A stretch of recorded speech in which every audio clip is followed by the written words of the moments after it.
Mga tol, dumating na yung upuan na in-order natin sa Shopee. Ito na oh. Nakatali na. Ayan siya mga tol. Di na muna natin siya ikabit kasi kailangan pantanggalin yung tornilyo dito sa isang upuan. Mamaya na lang pagdating sa bahay. Tingnan natin mamaya ha. Andito na tayo sa bahay mga tol. Dala na natin ang ating bagong upuan. Ito, buksan natin to mamaya. Kabit natin dito sa ating motor. Sundan mga tol ha. Good evening mga tol.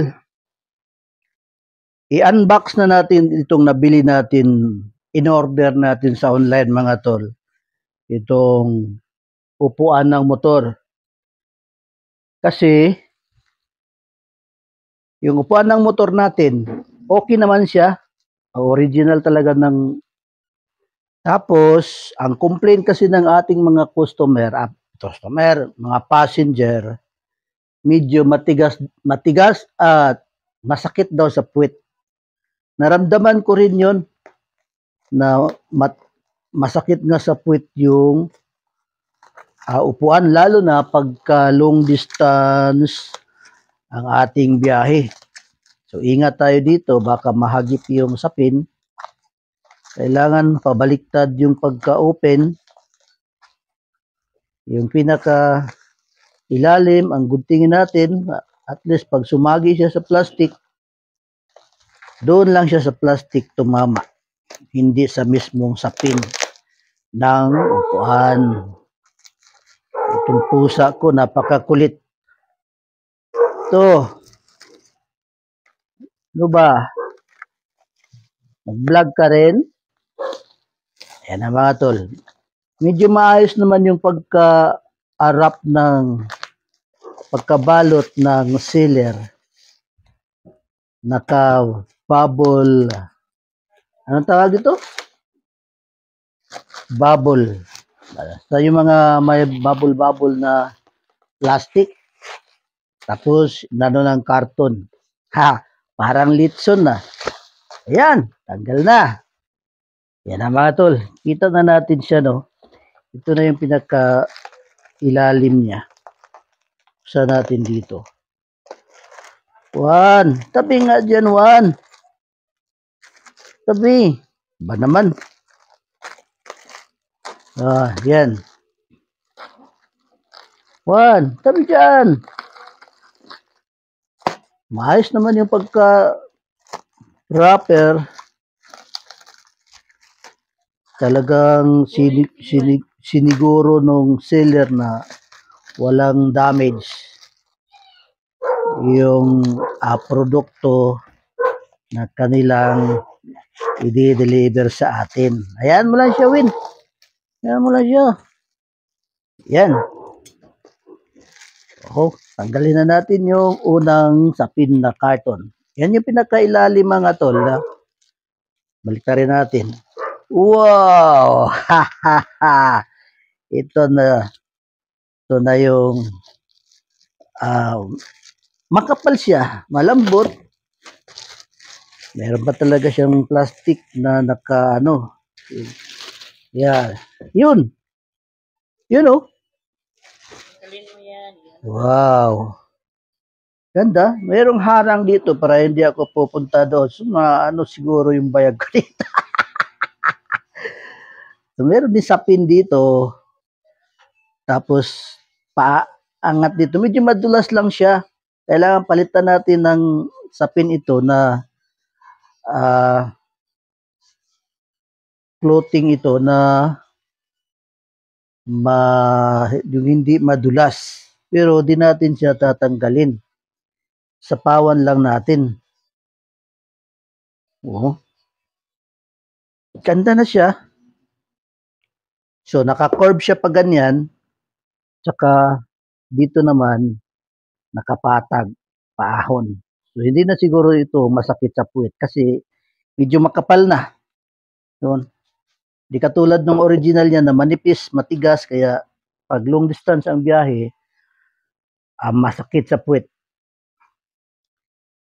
Sundan lang ang video mga tol, buksan na natin yung ating motor, tanggalin natin yung original at ipalit natin ito.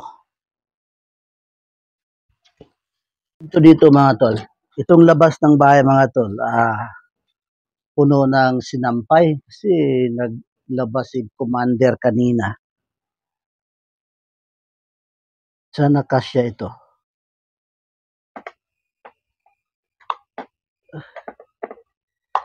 Ay, kasya.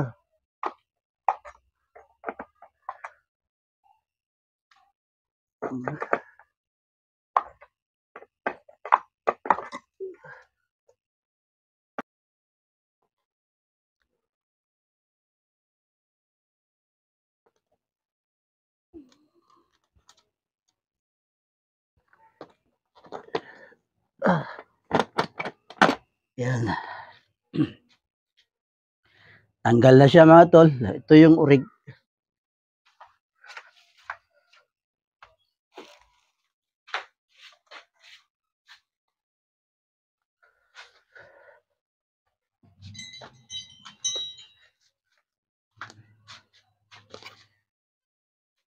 Ito yung ipalit natin. Sana kasya. Kasya pang rider naman to. Ako. Bakit ayaw? Aloko na.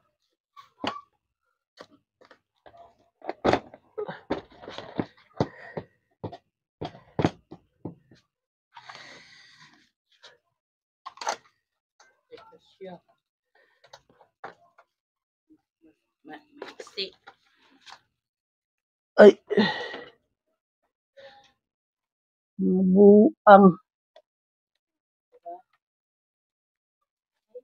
Layo ng tornilyuhan. Ayupak.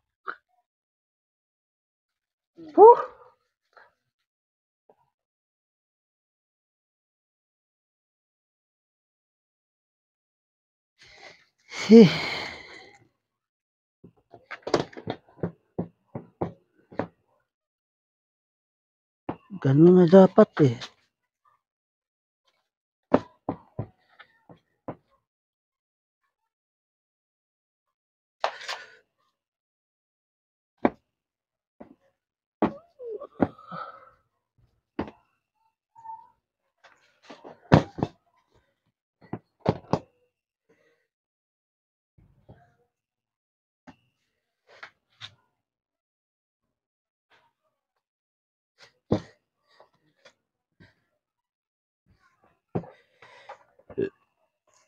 Ayos. Di pala to sukat. Nabuang na.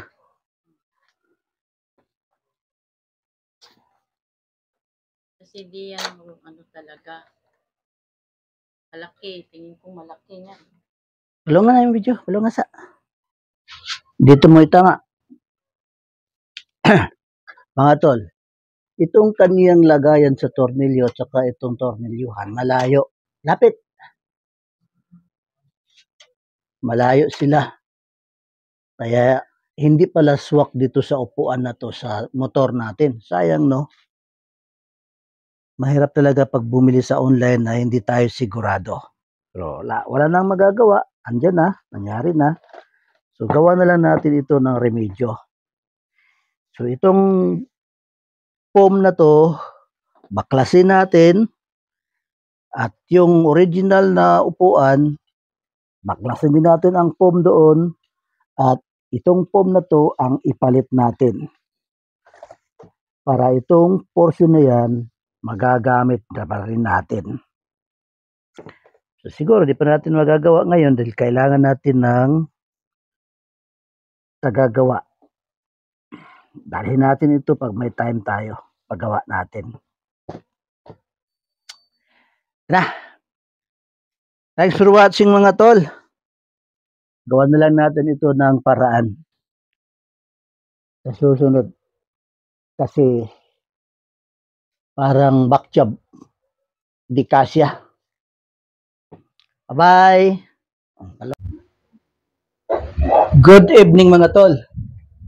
Itong nabili kong upuan sa motor mga tol sa online, hindi talaga kasya doon sa motor. Iba yung sukat ng lock, iba din yung sukat ng lagayan ng tornilyo. Kaya ang ginawa ko, dito sa nabili ko, tinanggalan ko siya ng foam. Yung foam nito na maganda, tinanggal ko. Tapos, yung upuan ng motor ko, tinanggalan ko din ng foam, naging ganito na rin. Yung foam na nabili ko, yun ang ikinabit ko na lang doon sa motor ko. At ito yung luma. Ito yung original na foam sa motor ko. Manipis lang kasi siya, kaya ang complain ng mga pasahero ko, dito banda, masakit daw yung kanilang puwet dahil manipis lang ang foam. Siguro mga 5 minutes or 10 minutes na upo nila, reklamo na. Sabi na, kuya, masakit sa puwet ang upuan mo. Kaya naisipan kong bumili.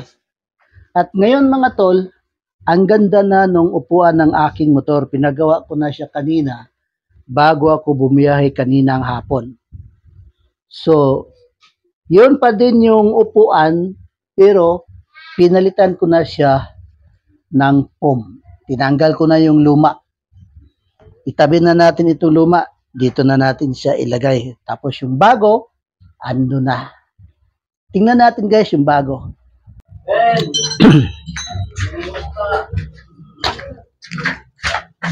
Diyan ka. Lipit. Lapit. Para makuha na dire. Kuha ba?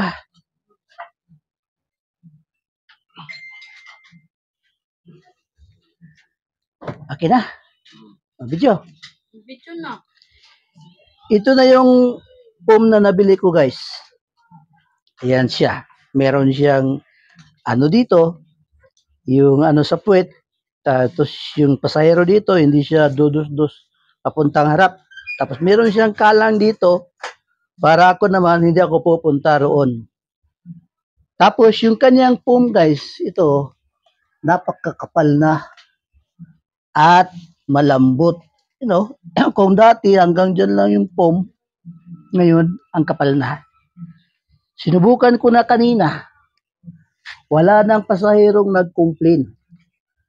At ang sabi ng unang sumakay, sabi niya, hala, ang taba ng upuan ng motor mo kuya. Ang taba daw. Sabi ko, mas maganda yung mataba ma'am kasi malaman. Ikaw talaga kuya, pilyo ka. Pilyo daw kasi pag mataba, malaman. Yan na guys. Ang ganda na guys, no? Thanks for watching guys. Yan na siya guys, no? Yan na yung upuan. Ay, tubig niya si Kuan. Tintin. Why, oh why?